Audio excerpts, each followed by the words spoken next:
Hello नमस्कार दोस्तों, स्वागत है आप सभी का एजुकेशन फॉर इंडिया के प्लेटफॉर्म पर। आज class number 2 Allahabad high court से संबंधित है, जिसके अंतर्गत जो है ग्रुप सी डी की जो परीक्षा है उसको ध्यान में रखते हुए बेसिक्स और पीवाईक्यूज दोनों ही आपके कंप्लीट करवाए जाएंगे।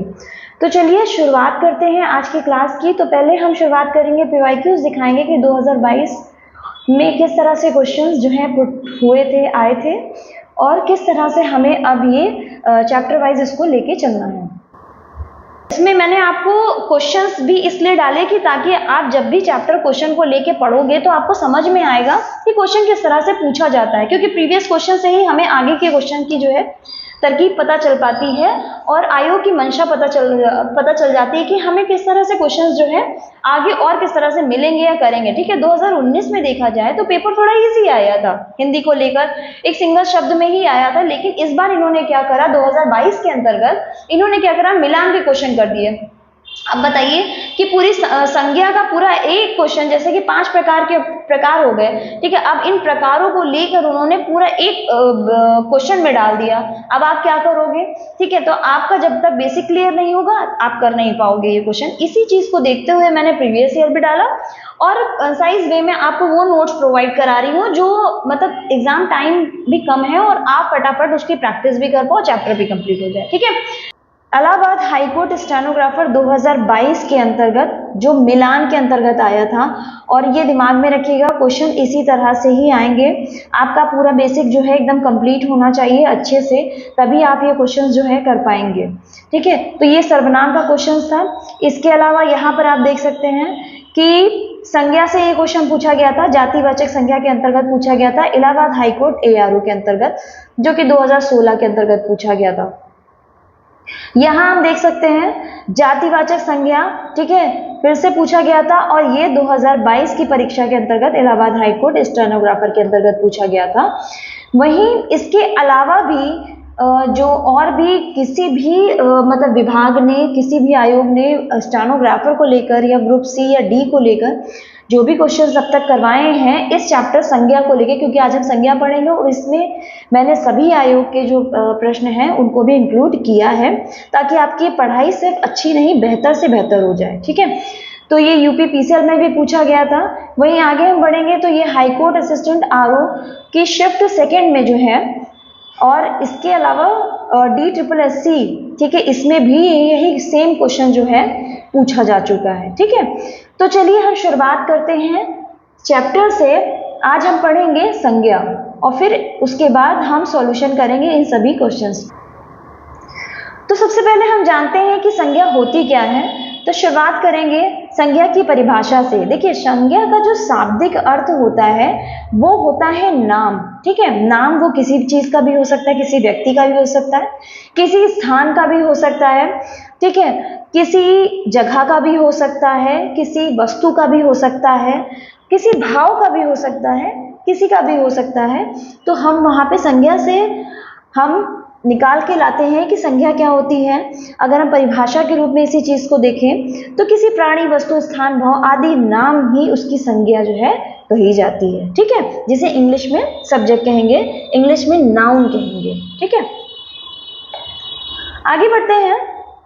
तो संज्ञा की पहले हम जानेंगे व्युत्पत्ति के आधार पर कितने प्रकार होते हैं। क्वेश्चन जिस तरह से पूछ रहा है उसी तरह से ही मैंने इसके पार्ट जो हैं अलग अलग बुक से, ठीक है, निकाल करके नोट्स वो बनाए हैं, तो उसी तरह से आपको करवाऊंगी भी। तो संज्ञा के कितने प्रकार होते हैं तो जान लीजिएगा। अगर पूछा जाता है क्वेश्चन में कि व्युत्पत्ति के आधार पर संज्ञा कितने प्रकार की होती है, तो आपको बताना है 3 प्रकार की होती है। तो हम जानेंगे व्युत्पत्ति के आधार पर कौन कौन सी होती है। तो ऋण होती है, यौगिक होती है और योग ऋण होती है। ठीक है, ऋण का मतलब हो गया कि जिन शब्दों के अगर हम भाग करें, ठीक है, तो उनका अलग अलग कोई भी अर्थ नहीं होता, जैसे कि कृष्णा, यमुना। यौगिक क्या होते हैं, ऐसे 2 शब्द जिनके अपने खुद के अर्थ होते हैं, ठीक है, वो यौगिक होते हैं। जैसे कि पाठ, पाठ मतलब पढ़ना, और शाला मतलब जहाँ पे पाठ पढ़ाया जाता है, तो ये क्या हो गया, पाठशाला। योग ऋण और यौगिक में फर्क क्या है। तो यौगिक में क्या होता है, 2 शब्द जो मिलते हैं उनके अपने अपने जो अर्थ होते हैं वो वैसे के वैसे ही होते हैं। लेकिन योग ऋण में क्या होता है, जो शब्द 2 अलग अलग जुड़ते हैं उनमें पहले जो विभाजित होते हैं उनके अलग अर्थ होते हैं, लेकिन जोड़ने के बाद वो अलग अर्थ प्रकट करते हैं। अब हम बात करेंगे अर्थ के आधार पर, ठीक है, जहां से क्वेश्चन हर बार बनता भी है। तो अर्थ की दृष्टि से जो है संज्ञा 5 प्रकार की होती है। कौन कौन सी होती है? व्यक्तिवाचक संज्ञा, जातिवाचक संज्ञा, द्रव्यवाचक संज्ञा, वहीं पर समूहवाचक संज्ञा, यहाँ आप देख सकते हैं समूहवाचक संज्ञा, ठीक है, और भाववाचक संज्ञा, ठीक है। पांचवा कौन सी होगी? भाववाचक संज्ञा। तो चलिए एक एक करके जानते हैं। तो सबसे पहले हम बात करेंगे व्यक्तिवाचक संज्ञा के बारे में। व्यक्तिवाचक संज्ञा जो किसी व्यक्ति, स्थान या वस्तु का बोध कराती है, यानी कि जैसे कि राम, गंगा, पटना। ये राम जो है हमें एक व्यक्ति का मतलब एक सिंगल व्यक्ति का हमें बोध करा रही है, ठीक है। गंगा, गंगा नदी का हमें बता रही है कि ये गंगा नदी है, ठीक है। पटना किसी जगह है, कोई जगह है, उसका नाम क्या है? पटना, ठीक है। तो पर्टिकुलरली जब किसी एक जगह की बात हो रही है तो वो व्यक्तिवाचक संज्ञा हो जाएगी, ठीक। वहीं अब हम बात करें जातिवाचक संज्ञा की। अब बात करेंगे जातिवाचक संज्ञा के बारे में। तो जातिवाचक संज्ञा क्या होती है? जो संज्ञा एक ही प्रकार की वस्तुओं का बोध कराती है, ठीक है। एक ही प्रकार का मतलब क्या हो गया? जैसे कि अभी हमने बात करी थी गंगा, तो मेरे दिमाग में सिर्फ गंगा नदी, नदियां तो थी, ठीक है, लेकिन बात सिर्फ किस नदी की कर रहे थे? गंगा की, तो वो व्यक्तिवाचक है। लेकिन जब हम कहें नदी, जब हम बात करें सिर्फ नदी कहें, तो नदी के अंतर्गत क्या होगा? गंगा भी, यमुना भी, ब्रह्मपुत्र भी, ठीक है, लोहित भी, सारी नदियों के दिमाग में आएंगे, गोदावरी, कावेरी, सब नदियों के दिमाग में आएगा, ठीक है। क्योंकि हमने यहाँ पे कोई सिंगलर एक नदी की बात नहीं की। अगर एक नदी की बात हो रही है, उसका नाम लिया जा रहा है, तो वो व्यक्तिवाचक है। वहीं जब हम उसी चीज को हम इकट्ठा मतलब एक पूरी जाति की तरह बात करेंगे तो वो क्या हो जाएगा? जातिवाचक संज्ञा हो जाएगा, ठीक है। ये उसकी जाति कहलाती है। वहीं पर्वतों के बारे में देखा जाए तो अगर हम यहाँ लिख देते हिमालय, तो हिमालय क्या हो जाता? व्यक्तिवाचक हो जाता, ठीक है। अगर सिर्फ हिमालय का नाम लेते तो वो क्या हो जाता? व्यक्तिवाचक हो जाता। लेकिन हमने जब कहा पर्वत, तो पर्वत के अंतर्गत हिमालय भी आ गया, केटू भी आ गया, कंचनजंगा भी आ गया, है ना, ये सब आ गया। जब हम बात कर रहे हैं, कह रहे हैं लड़की, तो लड़की यानी कि हम एक पूरी लड़की जाति की बात कर रहे हैं, ठीक है। लेकिन जब हम कहें कि श्यामा, राधा, ठीक है, आकांक्षा, तो ये क्या हो गया? ये हम व्यक्तिवाचक एक लड़की की बात कर रहे हैं। तो जहां पे नाम हो, ठीक है, जहां नाम हो एक ही व्यक्ति का, तो वो व्यक्तिवाचक के अंतर्गत आ जाता है। और वहीं जब हम उस सिर्फ पूरे समूह को लेके चले, ठीक है, जब हम पूरी एक जाति को लेकर चले, चाहे वो लड़का हो या लड़की हो, जब उस पूरी जाति को लेकर चलते हैं तो वो क्या हो जाता है? वो जातिवाचक हो जाता है। अब यहाँ हम बात करेंगे द्रव्यवाचक के अंतर्गत। द्रव्यवाचक में क्या हो जाता है? जिस संज्ञा शब्द से उस सामग्री पदार्थ का बोध होता है जिससे कोई वस्तु बनी हो। अब द्रव्यवाचक की बात हो रही है, द्रव्य का मतलब पदार्थ से है। द्रव्य का मतलब लिक्विड, यानी कि जो हम कह रहे हैं तरल पदार्थ है, उससे नहीं होता, वो द्रव होता है, ठीक है। यहाँ लिखा क्या हुआ है? द्रव्य, ठीक है। तो द्रव्य के अंतर्गत ठोस पदार्थ भी आ सकता है, और लिक्विड यानी कि द्रव्य पदार्थ भी आ सकता है, और गैसीय अवस्था वाली पदार्थ भी आ सकते हैं। ठोस के अंतर्गत देखा जाए तो सोना, चांदी, तांबा, लोहा सब कुछ आ सकता है। द्रव के अंतर्गत देखें तो तेल, पानी, घी, ये आ सकता है, ठीक है। और गैसीय के अंतर्गत धुआं है, ऑक्सीजन है, ये सारी चीजें जो है किसके? द्रव्यवाचक के अंतर्गत आएंगी, ठीक। बात करें समूहवाचक, देखिए थोड़ा सा कंफ्यूजन होता है समूहवाचक और व्यक्तिवाचक में, कंफ्यूजन यही क्लियर कर देते हैं। तो देखिए जब किसी एक व्यक्ति, यहाँ पे बात हो रही है किसी एक व्यक्ति का वचन ना होकर समूह या समुदाय की बात करें, वहां पे भी हम समुदाय की बात कर रहे थे, लेकिन हम एक पर्टिकुलरली जाति, एक जैसी चीज को उठा के लेके कह रहे थे, ठीक है। जैसे कि हमने पर्वत लिया तो हम सिर्फ पर्वत की ही बात कर रहे हैं, लड़की लिया तो सिर्फ लड़की की ही मतलब समूह की बात कर रहे हैं। बट यहाँ समूह में क्या होगा? समूह में हम हर तरह के, अगर हमने कहा सभा, तो सभा में मंत्री भी होंगे, ठीक है, सदस्य भी होंगे, उसमें महिला भी होंगी, पुरुष भी होंगे। समिति में भी वही लागू होता है। टीम में देखा जाए तो महिला वर्ग की टीम भी होगी, पुरुष वर्ग की टीम भी होगी, है ना। तो ये क्या हो गया, ये समूहवाचक संज्ञा हो गया, ठीक है। अब यहाँ पे ये देख लीजिए, नक्षत्रों का मंडल भी हो सकता है, तारों का पुंज भी हो सकता है, पर्वतों की श्रृंखला भी हो सकता है। तो भाववाचक जहाँ पे भाव प्रकट हो, जैसे कि क्रोध है, परिभाषा में इसी चीज को पढ़े तो भाववाचक संज्ञा के अंतर्गत किसी भाव, गुण, दशा आदि का ज्ञान कराने वाले शब्द को भाववाचक संज्ञा कहते हैं। अच्छा, भाववाचक संज्ञा जो है ये लगभग 8 प्रकार की होती है, ठीक है। इसकी जो है 8 प्रकार से हम देख सकते हैं कि भाववाचक संज्ञा कौन कौन सी होती है। अगर बहुत ज्यादा डीपली जाता है तो, क्योंकि हाईकोर्ट इतना डीपली जाता है, ठीक है। जैसे कि उसके गुण के बारे में बात करें कि चतुर है, कुशाग्र है, ठीक है, बेईमान है, क्या है, ठीक है।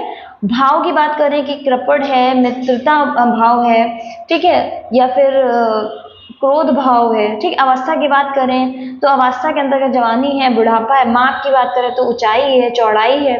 क्रिया की बात करें कि पढ़ाई है, लिखाई है। गति की बात करें कि फुर्ती है या शीघ्रता है या आलस्य है। स्वाद की बात करें कड़वापन है, मिठास है, खटास है, ठीक है। वही अमूर्त भावनाएं जैसे कि करुणा है, दया है, ममता है, ये सब किसके अंतर्गत आ जाएगा, ये भाववाचक संज्ञा के अंतर्गत आ जाएगा।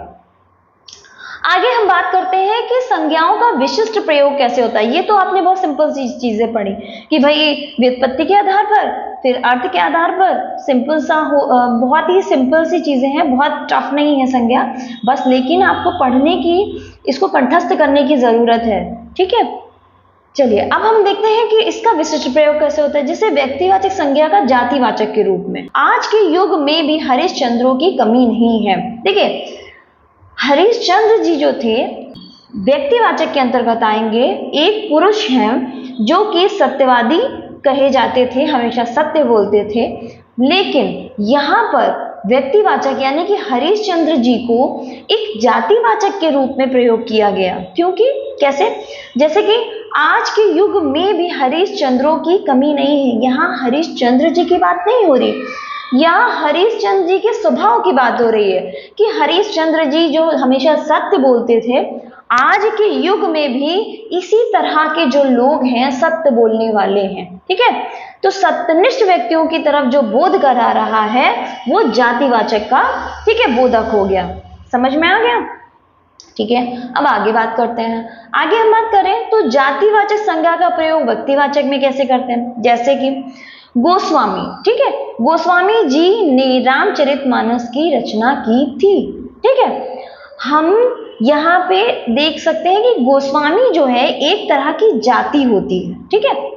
बहुत से लोग हैं जिनके नाम के आगे गोस्वामी लगता है, ठीक, ये एक जाति होती है। लेकिन यहाँ पर हम गोस्वामी किसकी तरफ मतलब संकेत कर रहे हैं, गोस्वामी जी ने रामचरितमानस की रचना की। रामचरितमानस की रचना करने वाले कौन थे, गोस्वामी तुलसीदास, है ना। तो हम यहाँ तुलसीदास जी की तरफ जो है संकेत कर रहे हैं, लेकिन गोस्वामी एक अगर अपने आप में अर्थ देखा जाए तो ये जाति का हमें बोध कराता है ना। इस चीज का ध्यान रखिएगा। अब आ जाते हैं भाववाचक का जातिवाचक के रूप में कैसे। जैसे कि भाववाचक में, जैसे कि इस कॉपी में कई तरह की लिखावटें हैं, ठीक है, लिखावटें हो गया, ये भाववाचक के अंतर्गत है। जैसे भी मैंने आपको बताया भी था ना, इसके अंतर्गत आता है। तो ये लिखावटें जो हो गया ये क्या है, भाववाचक का है। लेकिन हमने यह जातिवाचक के रूप में कैसे कर लिया कि जैसे कि इस कॉपी में कई तरह की लिखावटें, कई तरह की हैं, मतलब कि उर्दू भी हो सकती है, हिंदी भी हो सकती है, इंग्लिश भी हो सकती है, टेढ़ी लिखावट भी हो सकती है, मेढ़ी लिखावट भी हो सकती है। हमने एक तरह से लिखावटों की जाति बता दी है, ठीक है, कि कई तरह की जो है लिखावटें। वहीं पे हम देखें कि बीमारी, ठीक है, बीमारियां जो होती है ये भाववाचक संज्ञा होती है। लेकिन जब हमने कहा कि इस समय कई बीमारियां फैली हो, तो हमारे दिमाग में क्या आ रहा है, हमारे दिमाग में उन सभी बीमारियों का घूम रहा है दिमाग में, चाहे वो चेचक हो, हैजा हो, बुखार हो, फ्लू हो, स्वाइन फ्लू हो, ठीक है, ये सारी बीमारियों का दिमाग में जैसे घूमने लगा। तो ये क्या हो गया, ये बीमारियों की जाति की तरफ हमने संकेत किया, है ना। इस तरह से इसका प्रयोग किया जाता है।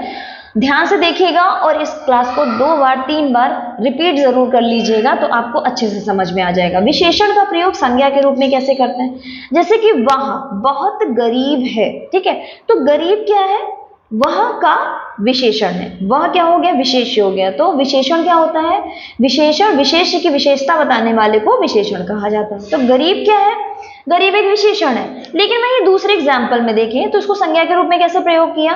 गरीबों की मदद करनी चाहिए। ठीक है, गरीबों की मदद करनी चाहिए, यानी कि गरीबों को हमने एक संज्ञा की तरह प्रयोग किया। ठीक है, गरीबों में बहुत से गरीब हो सकते हैं, महिला भी गरीब हो सकता है, पुरुष गरीब भी हो सकते हैं, तो गरीबों के बच्चे भी गरीब हो सकते हैं। तो गरीबों की यहाँ एक तरह से जाति मैंने दिखा दी, तो इसको संज्ञा के रूप में प्रयोग करने दिखा दिया। तो ये क्या हो गया? गरीबों की मदद करनी चाहिए। ठीक है, आगे समझ में। अब हम क्रिया का प्रयोग संज्ञा के रूप में कैसे करेंगे? जैसे कि टहलना। ठीक है, टहलना क्या होती है? एक क्रिया होती है, लेकिन हमने यहाँ क्या करा? इसको एक तरह से संज्ञा के रूप में प्रयोग किया। जैसे कि टहलना सेहत के लिए जरूरी कदम है। ठीक है, वही पढ़ना एक क्रिया है, लेकिन पढ़ना एक अच्छी आदत है। ठीक है, इसको हमने कैसे प्रयोग कर लिया? संज्ञा के रूप में प्रयोग कर लिया। अब हम जानते हैं अवयव के रूप में कैसे इसको प्रयोग करते हैं। जैसे उनकी बड़ी वाहवाह हुई। ठीक है, वाहवाह जो है विस्मयादि बोधक अवयव है। ठीक है, और इसका जो है संज्ञा के रूप में प्रयोग, उनकी बड़ी वाहवाह हुई। उनकी क्या हुई? वाहवाह हुई। ठीक है, जहां क्या निकल रहा है, क्या अगर आ रहा है तो समझ लीजिए कि जो उसका उत्तर निकलेगा वही संज्ञा होगी। ठीक है, हाँ में हाँ मिलाना उसकी आदत क्या है? हाँ में हाँ मिलाना है। ठीक है, ये हाँ में हाँ मिलाना जो एक तरह की क्रिया है, लेकिन हमने क्या करा है? ठीक है, क्रिया विशेषण, इसको क्या करा है? संज्ञा के रूप में प्रयोग किया। ठीक, अब चलिए हम कर लेते हैं क्वेश्चन की तरफ। अब हम घूमते हैं और जानते हैं कि इसमें किस तरह के क्वेश्चन जो है बनाए जा चुके हैं। हालांकि ये जो क्वेश्चन है मैंने गलती से जो है सर्वनाम का क्वेश्चन जो है इसमें डाल दिया है। ये क्वेश्चन जब मैं सर्वनाम कराऊंगी तब आपको ये क्वेश्चन जो है सॉल्व कराऊंगी।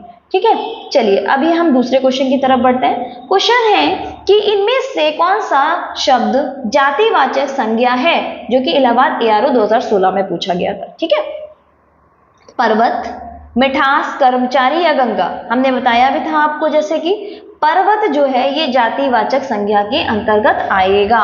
ठीक है, जातिवाचक संज्ञा पर्वत में आएगा। पर्वत बहुत से हो सकते हैं, हिमालय भी हो सकता है, केटू भी हो सकता है, कंचनजंगा भी हो सकता है। क्या है? ये एंडीज पर्वत भी हो सकती है। कि ये पर्वतों की जाति के बारे में बता रहा है। ठीक, निम्नलिखित में से जातिवाचक संज्ञा नहीं है, हमें बताना है इसमें से कौन सी जातिवाचक संज्ञा नहीं होगी। ठीक है, तो गंगा, गाय, गंगा, नदी, मनुष्य। ठीक है, इन चारों में हमें बताना है कौन सा नहीं है। तो उत्तर क्या हो जाएगा? उत्तर हो जाएगा गंगा। गंगा क्या है? ये व्यक्तिवाचक संज्ञा है। ठीक है, तो उत्तर क्या हो जाएगा? ऑप्शन नंबर 2 इसका उत्तर हो जाएगा। अगले क्वेश्चन की तरफ बढ़े तो निम्नलिखित में से व्यक्तिवाचक संज्ञा नहीं है, बताना है व्यक्तिवाचक संज्ञा वो नहीं होगा। ठीक है, तो कौवा जो है ये जातिवाचक संज्ञा के अंतर्गत आएगा, ना कि व्यक्तिवाचक के अंतर्गत। बाकी जो ऑप्शन है ये सभी जो है व्यक्तिवाचक के अंतर्गत आएंगे। ठीक है, अगला क्वेश्चन है,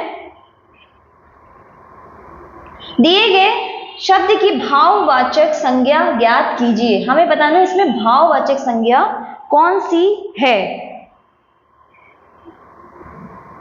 सर्वे, सर्वस्व, सर्वो या सर्वत्र। ठीक है, तो उत्तर क्या हो जाएगा? सर्वस्व। सर्वस्व जो हो गया ये भाववाचक है। ठीक है, सर्व का क्या हो जाएगा? सर्वस्व, भाववाचक संज्ञा के अंतर्गत आएगा। अगला क्वेश्चन है, जलेबी में मिठास अधिक है। हमें क्या करना है? रेखांकित शब्द का विशेषण बताना है। ठीक है, तो विशेषण इसका बताना है। तो मिठास क्या हो गया? मिठास हो गया भाववाचक संज्ञा, है ना? मिठास भाववाचक संज्ञा हो गया और इसका विशेषण क्या हो गया? मीठा। ठीक है, ऑप्शन नंबर 3 जो है इसका उत्तर हो जाएगा। सूर्य की भाववाचक संज्ञा क्या होगा? तो सूर्य का भाववाचक संज्ञा हो जाएगा शौर्य। ठीक है, ऑप्शन नंबर ए जो है ये उत्तर हो जाएगा शौर्य। ठीक, अगला है यौवन, वह यौवन में परिश्रम करता रहा वाक्य में रेखांकित पद है। तो यौवन क्या है? विशेषण है, संज्ञा है, ठीक है, क्रिया विशेषण है या फिर क्रिया है। तो हमें पता है यौवन जो है ये संज्ञा है। ठीक है, ये क्या है? यौवन जो है ये संज्ञा है और ये एक भाववाचक संज्ञा है। अगला है कालिमा। कालिमा एक भाववाचक संज्ञा है जो कि विशेषण से बना है। अब तो काला से बनेगा कालिमा, ठीक है। काला से क्या बनेगा? काला विशेषण हो गया और इससे क्या भाववाचक संज्ञा बनी? कालिमा। अगला क्वेश्चन है निम्नलिखित वाक्य में पदबद्ध क्या है? ठीक है, पदबंध सभी प्रश्नों के उत्तर देने वाले बच्चों को पुरस्कार मिलेगा। इसमें हमें बताना है पदबंध कौन सा है, ठीक है।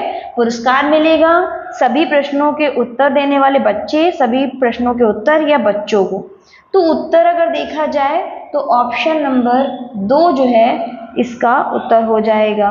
तो आपके दिमाग में होगा कि पदबंध क्या होता है। तो पदबंध जो है वह होता है जो वाक्य में संज्ञा का कार्य करे, ठीक है। तो सभी प्रश्नों के उत्तर देने वाले बच्चों, ठीक है, तो ये क्या है? एक तरह से संज्ञा का कार्य कर रहा है। ये पूरा का पूरा सेंटेंस जो है ये संज्ञा का कार्य कर रहा है, ठीक है।